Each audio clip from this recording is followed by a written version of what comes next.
Hi friends, welcome to Epicure Tales. आप सबका फिर से एक बार स्वागत है एपिक्योर टेल्स में खिचड़े की रेसिपी के साथ। तो आज हम बनाने वाले हैं खिचड़ा। खिचड़ा को लोग जो है वो दलीम भी कहते हैं, हलीम भी कहते हैं। बेसिकली हलीम और खिचड़े में सिर्फ दो तीन चीज़ों का फ़र्क होता है जो मैं आपको आगे चलकर बताऊंगी। तो आज की ये रेसिपी जो है वो शुरू करते हैं। बहुत ही डिलीशियस रेसिपी होती है। लोगों को लगता है कि ये बहुत ही ज़्यादा डिफ़िकल्ट है, बिल्कुल नहीं, इतनी भी डिफ़िकल्ट नहीं है। आज आप ये रेसिपी देखने के बाद ये बात समझ जाएंगे। तो आइए शुरू करते हैं। इसे एकदम आसान तरीके से बनाने के लिए सबसे पहले मैंने जो है वो दाल ले ली है सारी। सबसे पहले मैंने लिया है तुअर दाल जो 3/4 कप है। कप को थोड़ा सा ऊपर से खाली रखा है। इसी तरीके से सारी दाल ले लेना है। फिर ये जो है वो मैंने मसूर की दाल ले ली है, उतना ही जितना मैंने तुअर दाल ली थी। और अब हम लेंगे दूसरी दाल, और ये है उड़द की दाल। उड़द की दाल भी मैंने उतनी ही ले ली है, 3/4 कप जो जैसे बाकी दाल ली है। ऐसे ही सारी दालें आपको लेती जानी है। ये मैंने ले लिया है चने की दाल, आप देख सकते हो उतना ही लिया है, 3/4 कप चने की दाल ले ली है। और अब इसके बाद जो है चने की दाल के बाद हम ले रहे हैं मूंग दाल, और मूंग दाल भी जो है वो 3/4 कप ही लिया है। मूंग दाल के बाद अब मैं इसमें लूँगी, ये इसे कहते हैं चवली। और चवली जो है वो 1 कप लिया है, वो 3/4 नहीं लिया है, पूरी कप जो है वो भर के लिया। आप देख सकते हैं ये ऐसे दिखती है चवली जो है। और फिर उसके बाद मैंने थोड़ा सा गेहूँ ले लिया है, ये ज़्यादा नहीं है, बस 1 मुट्ठी गेहूँ ले लिया है। और फिर 1 मुट्ठी गेहूँ लेने के बाद अब मैं इसमें डालूँगी दलिया। दलिया जो होता है वो बेसिकली गेहूं का टूटा हुआ हिस्सा होता है। दलिया जो है वो मैं करीबन 1.5 कप ले लूँगी। तो आप देख सकते हैं ये मैंने दलिया ले लिया है। और दलिया लेने के बाद अब मैं इसमें 1 कप जो है वो चावल ले रही हूँ। ये सारी चीज़ों को आप 1 कप चावल ले लीजिए या फिर आप 3/4 कप भी ले सकते हैं। और ये सारी चीज़ों को अब अच्छी तरीके से मिक्स कर लेना है। आप सोच सकते हैं इतनी सारी दाल, दलिया, गेहूँ, कितना प्रोटीन होगा इसमें। इसमें बहुत प्रोटीन होता है। तो अब इसको अच्छी तरीके से हमने मिक्स कर लिया है। इसे आपको मिक्स करने के बाद बहुत ही अच्छी तरीके से धो लेना है अच्छे पानी से। इसको मैंने दूसरे बर्तन में डाल दिया है ताकि मैं इसे अच्छी तरीके से धो सकूं। खिचड़ा एक ऐसी रेसिपी है जो बहुत ही फुल ऑफ प्रोटीन है, बहुत ताकत है इसमें, और टेस्टी भी उतना ही है। अब जब मैंने इसे धो लिया है तो इन सारी चीज़ों को मैं एक रात पहले भिगो के रख दूंगी ताकि अच्छे से ये सारी चीज़ें भीग जाए और बाद में जब हम इसे बॉईल करें तो ये गल जाए। आपको इसे जिस पानी में भिगाना है उसी पानी में ही आपको इसे बॉईल करना है, वो पानी को फेंकना नहीं है, इसलिए पानी साफ़ होना चाहिए। अब ये दूसरे दिन सुबह आप देख सकते हैं ये अच्छी तरीके से भीग चुकी है। आप देख सकते हैं कि ये एकदम अच्छी तरीके से भीग गई है। अब इसे हम जो है दाल को जो है बॉईल करना शुरू करेंगे। तो हम इसे कुकर में जो है वो डाल दिया है मैंने, और वही पानी मैं यूज़ करूँगी जिसमें ये भीगा हुआ था। और इसमें आपको डालना है हल्दी थोड़ी सी और नमक। एक फ़र्क होता है हलीम और खिचड़े में कि हलीम में जो हल्दी है वो बहुत कम पड़ती है, और अब मैं ये खिचड़ा बना रही हूँ तो इसमें मैं हल्दी जो है वो 2 चम्मच डाल रही हूँ। ये पूरी दाल के लिए आपको 2 चम्मच डालना है। अगर आप अलग अलग कुकर में दाल आधी आधी करके बॉईल कर रहे हैं तो 1-1 चम्मच दोनों कुकर में आप हल्दी डाल सकते हैं। और नमक थोड़ा सा अपने टेस्ट के हिसाब से डालना है। दाल को अच्छे से 1-2 सीटी लेना है कुकर की, और आपको अच्छे से गलाना है। अब हम इसमें ऑयल बहुत सारा लिया है क्योंकि अब हम इसमें एक अलग बर्तन में, कढ़ाई में हम जो है वो बरिस्ता बनाएंगे। बरिस्ता बेसिकली क्या होता है कि बहुत सारी प्याज मैंने काट ली है, और उस प्याज को जो है वो मैं बहुत गोल्डन ब्राउन होने तक, जलाना नहीं है, गोल्डन ब्राउन होने तक इसको अच्छी तरीके से चलाते रहना है, और फिर वो बन जाएगा बरिस्ता। तो ये मैं थोड़ा खिचड़े में भी डालूंगी और ये बाद में गार्निश भी करने के लिए काम आएगा, जो बहुत ही टेस्टी लगता है। इसे हम बिरयानी के लिए भी करते हैं। देख सकते हैं आप, ये बरिस्ता जो है वो रेडी हो चुका है, एकदम क्रिस्पी गोल्डन ब्राउन हो गया है। जलने बिल्कुल नहीं देना है, आपको ये ध्यान रखना है। बरिस्ता का जो तेल है वो बाकी रखना है क्योंकि आगे उसी तेल को हमको ये पूरी रेसिपी के लिए यूज़ करना है। तो अब हमारा बरिस्ता जो है रेडी हो गया है, और इस तरफ जो हमारी दाल रखी हुई थी उस पर भी सीटी आ गई है, और ये आप देख सकते हैं कि ये बॉईल हो गया है। ये मैं दूसरे जो बर्तन है उसमें ये दाल को एक एक करके खाली कर रही हूँ। अब ये दाल को खाली करने के बाद, बहुत अच्छे से बॉईल करने के बाद भी ये एकदम अच्छे से पिसी हुई नहीं है, तो आपको क्या करना है, इसे अच्छे से चलाना है। अब आप देख रहे हैं कि एक बहुत सारी दाल हो जाती है ये, जब ओवरनाइट हम रखते हैं और ये फूक के बहुत सारी हो जाती है, तो ये एक कुकर में नहीं होती, तो दोनों कुकर में मैंने रख दिया था और इसे इस तरीके से ट्रांसफ़र कर लिया है यहाँ पर ये वाली जो बर्तन है उसमें। और फिर इस तरीके से आप देख रहे थे कि मैंने चम्मच से उसको अलग अलग करके घोटा है। और फिर उसके बाद मेरे पास ये हैंड ग्राइंडर था, इससे भी मैंने इसे अच्छी तरीके से पीस दिया है। अगर आप हैंड ग्राइंडर का यूज़ ना करें और आप हाथ से ही स्पून से, चम्मच से जो है उसे अच्छी तरीके से घोटें, जैसे पहले ज़माने में ट्रेडिशन था कि बहुत पूरी पूरी रात खिचड़ा जो है वो घोटा जाता था, क्योंकि तब इतनी आसानी नहीं थी कुकर वगैरह की। तो इस तरीके से इसे अच्छे से घोटना है, जितना आप घोटेंगे उतना ज़्यादा अच्छा इसका टेस्ट आएगा। अब इसके बाद हम एक साइड जो है वो बनाएंगे ग्रेवी। खिचड़े में डालने के लिए, ग्रेवी बनाने के लिए मैंने 2 प्याज को काट लिया था, तेल यूज़ किया है बरिस्ता वाला, उस प्याज को उसी तेल में जो है वो अच्छे से भून दिया है। प्याज का कलर हल्का चेंज हो जाए उतनी देर तक ही हमें भूनना है। और भूनने के बाद अब इसमें हम डालेंगे 1 चम्मच हल्दी, 1 चम्मच लाल मिर्च का पाउडर। आप देख सकते हैं कि मैं 1 चम्मच लाल मिर्च का पाउडर डाल रही हूँ। और फिर उसके बाद इसमें हम डालेंगे 1 चम्मच धनिया पाउडर।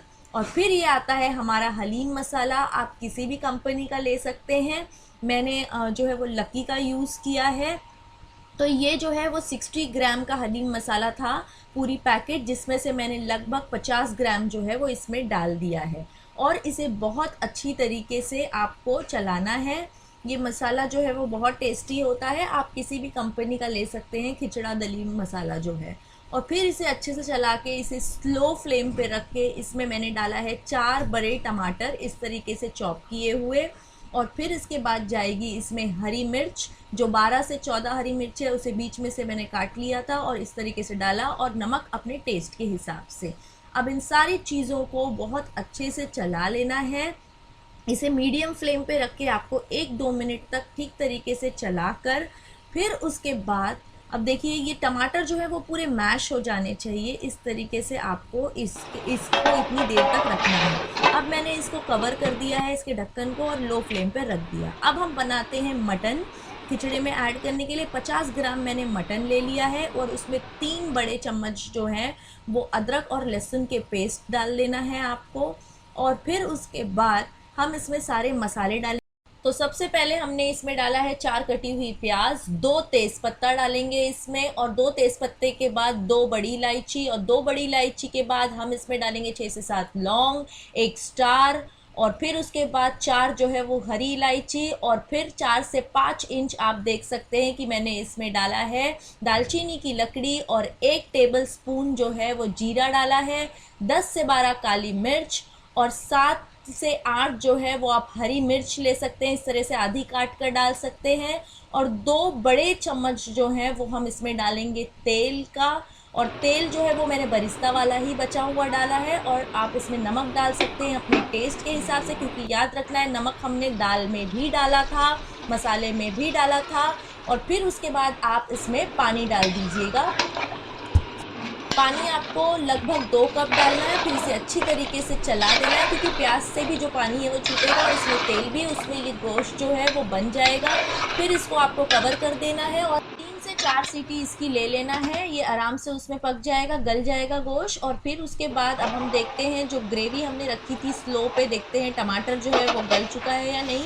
अभी भी टमाटर थोड़ा सा बाकी है। इस तरीके से आप इसे थोड़ा सा चम्मच से चलाएंगे, थोड़ा सा उसे प्रेस कर करके चलाएंगे, इस तरीके से दबाकर चलाएंगे तो टमाटर जो है वो अच्छी तरीके से मैश हो जाएगा। इसे एकदम स्लो फ्लेम पे हमने रख दिया था। अभी हमारी ग्रेवी जो है वो तैयार हो चुकी है। अब हम बनाते हैं रोस्टेड मसाला, भुना हुआ मसाला जो हमें ऊपर से डालना है। उसके लिए हमने 10 से 12 जो है वो सूखी लाल मिर्च ले ली है, 2 चम्मच जीरा ले लिया है, और 1 चम्मच जो है वो धनिया ले लिया है, साबुत धनिया ले लिया है। ये सारी चीज़ों को एक एक करके हमें इस तरीके से भून लेना है, हल्की फ्लेम पे, हल्की आंच पे।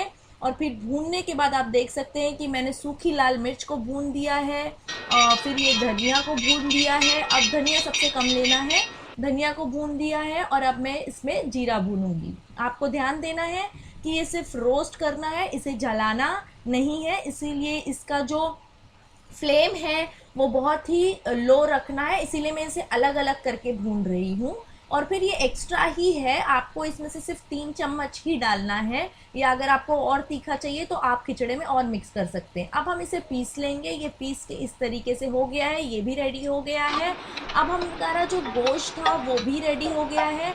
अब इसमें जितने भी हमने खड़े मसाले डाले थे वो हम निकाल लेंगे, क्योंकि अब उसके जो काम है वो हो चुका है, उसका टेस्ट उसमें पहुंच गया है। तो आप आराम आराम से एक एक करके उसे निकाल लें। जो दाल हमने रेडी की थी, जो अच्छे से घोटी थी, उसमें अब हमने जो है वो गोश्त को, मटन को मिला दिया है और फिर इसे अच्छी तरीके से आपको चला लेना है। और मटन मिलाने के बाद अब मैं इसमें जो ग्रेवी तैयार की थी हमने, हलीम मसाला, टमाटर और सारी चीज़ें मिला के, सारे मसाले के साथ, वो भी अब हम इसमें मिला लेंगे और अच्छी तरीके से इसे चला देंगे। अगर आपको इसे हलीम का नाम देना है तो जो गोश्त, जो मैंने मटन जो है वो ऐसे पूरे पीसेस में डाले हैं, उसकी बदली आप इसको, इसके रेशे रेशे निकाल कर डाल देंगे। तो ये एक दूसरी टिप है। एक तो हल्दी कम करने के लिए बोला था अगर हलीम बनाना है, दूसरा टिप हलीम के लिए ये है कि आप इसे रेशे रेशे निकाल देंगे तो ये हलीम का जो है वो शक्ल में आ जाएगा। अभी ये इसमें मैंने पूरे गोश्त डाले हैं तो मैं इसे खिचड़ा कह सकती हूँ। और इसे सबको मिला के अच्छे तरीके से चला लिया। भुना हुआ मसाला 3 चम्मच मैं डाल रही हूँ, छोटे चम्मच, इस तरीके से, और इसे भी अच्छे से आपको मिक्स कर लेना है। अब इसे आपको वापस से गैस पे रख देना है एकदम स्लो आंच में पकने के लिए। और साइड में जो है हम इसका जो है वो तड़का बना लेंगे, जो इसके टेस्ट को और भी लजीज करेगा। तड़के के लिए मैंने लहसुन ले लिया था। लहसुन जो है पूरे मैंने 3 लहसुन ले लिए थे और उसको बारीक काट लिया था। और फिर 3 लहसुन के बाद मैंने 12 से 14 जो है वो हरी मिर्च ले ली थी और फिर उसको भी बीच से काट लिया था। इस तरीके से उसको बरिस्ते वाले तेल में ही मैंने डाला है और इसे एकदम अच्छे से गोल्डन ब्राउन कलर का देना है। आप चाहे तो हरी मिर्च और कम भी ले सकते हैं अपने टेस्ट के हिसाब से। अब ये रेडी हो चुका है गोल्डन ब्राउन और इसे मैंने गर्मा गर्म डाल दिया खिचड़े के ऊपर। इस तड़के को आप देख सकते हैं और इसे अच्छी तरीके से चला दिया है। अब इसे अच्छी तरीके से चलाने के बाद हम इसमें डालेंगे थोड़े से धनिए के पत्ते और पुदीने के पत्ते। इस तरीके से आपको बहुत काट के रखना है, थोड़ा बाद के लिए, थोड़ा अभी मैंने इसमें पूरे खिचड़े में एक साथ मिक्स कर देना है। और फिर इसमें एक नींबू जो है वो मैंने निचोड़ लिया है इस तरीके से, जो इसके टेस्ट को और भी अच्छा करता है। नींबू निचोड़ने के बाद अब मैं इसमें डालूंगी बरिस्ता, और बरिस्ता जो है वो मैंने थोड़ा सा डाल दिया है, थोड़ा यानी आधा डाल दिया है जितना फ्राई किया था, और इसे अच्छी तरीके से चला दिया है। खिचड़ा हो चुका है एकदम रेडी और यकीन मानिए ये इतना टेस्टी होता है। अब हम चलिए पहले इसकी प्लेटिंग कर लेते हैं। तो ये मैंने इसकी प्लेटिंग करना शुरू कर दी है। ये बहुत ही टेस्टी होता है और मैं आपको एक सीक्रेट चीज़ बताऊं कि इसको अगर और अच्छे तरीके से खाना है ना तो आप इसे तंदूरी रोटी और आप इसे अगर मुगलाई रोटी के साथ खाते हैं और मज़ा इसका दुगना हो जाता है। अब मैं इसको गार्निश कर लेती हूँ पुदीने के पत्ते, धनिए के पत्ते के साथ, और इसमें बरिस्ता ऊपर से डाल दिया है। और इसे मूली के साथ खाना नहीं भूलना, बहुत मज़ेदार लगता है। अब आप देख रहे हैं इस मेरे मुंह में अभी से ही पानी आ रहा है, और इसे मैंने मूली के साथ सजा दिया है और इस तरीके से आधा नींबू भी डाल दिया है। तो आपको ये रेसिपी कैसी लगी मुझे ज़रूर बताइएगा और एक बार ज़रूर ट्राई करिएगा अपने अपने घर पर, और मुझे बताइएगा कमेंट करके कि आपको ये रेसिपी कैसी लगी। ये खाने के लिए अब एकदम रेडी है।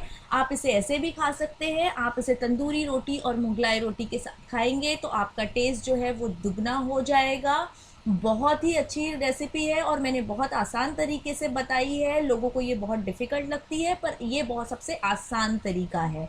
तो इसी तरीके से मेरी और भी अच्छी अच्छी रेसिपीज़ फॉलो करने के लिए मेरे चैनल को सब्सक्राइब करिए, शेयर करिए, लाइक करिए, और इंस्टा पे भी हमको एपिक्योर टेल्स को आप फॉलो करिए। और इसी तरीके से बने रहिए एपिक्योर टेल्स के साथ। Bye bye, thank you so much.